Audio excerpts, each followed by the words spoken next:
जेवर एयरपोर्ट के पास में आवासीय भूखंड का सपना देखने वालों को यमुना प्राधिकरण ने बड़ी खुशखबरी दी है।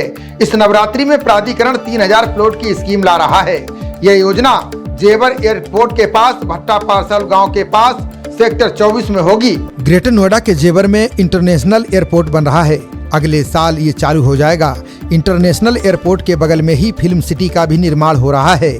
इस निर्माणाधीन एयरपोर्ट के पास मकान बनाने की ख्वाहिश रखने वालों को यमुना अथॉरिटी ने बड़ी खुशखबरी दी है। ईडा सिटी के सेक्टर 24 में यमुना प्राधिकरण 3000 फ्लैटों की स्कीम लाने जा रहा है। ये स्कीम भट्टा पारसौल गांव में लाई जाएगी। बता दें कि भट्टा पारसौल वही है जहां किसानों और प्रशासन के बीच भारी भिड़ंत हुई थी। इस भिड़ंत में कई किसान और पुलिसकर्मियों की जान चली गई थी। साथ ही इस पर खूब राजनीति भी हुई थी। कांग्रेस नेता राहुल गांधी से लेकर कई नेता किसानों के समर्थन में यहां पहुंचे थे। इस भिड़ंत के बाद यहां प्रशासन ने जमीन अधिग्रहण पर रोक लगा दी है।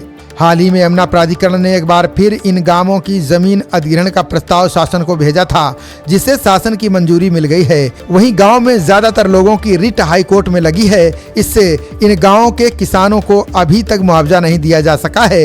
यमुना प्राधिकरण के सीईओ रणवीर सिंह ने लोगों को भरोसा दिया है कि 80% लोग रिट वापस लेने के लिए तैयार हैं।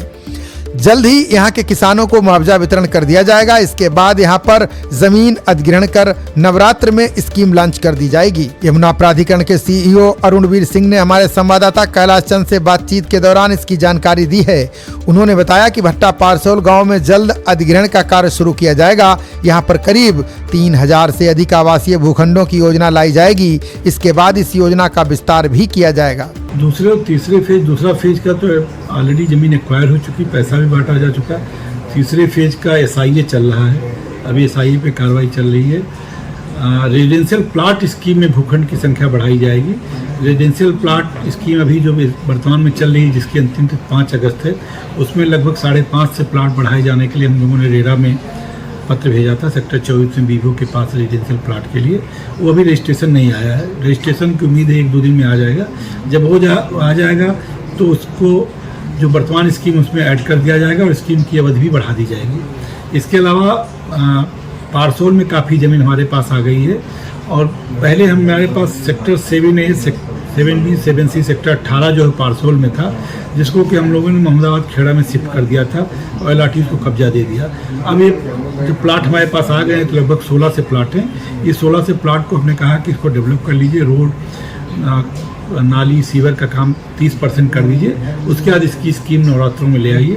तो 16 से प्लाटों की स्कीम, 16 से 300 मीटर के हिसाब से प्लाट हैं। अभी हम छोटे प्लाट भी लाएंगे, इसमें 90 मीटर, 120 मीटर, 162 मीटर भी। तो ये संख्या 3000 के लगभग होगी। ये स्कीम नवरात्रों में आएगी। रेजिडेंशियल प्लाट की अगली स्कीम नवरात्रों में आएगी। खबरों का सिलसिला जारी रहेगा। देखते रहिए जनप्रवाद। नमस्कार।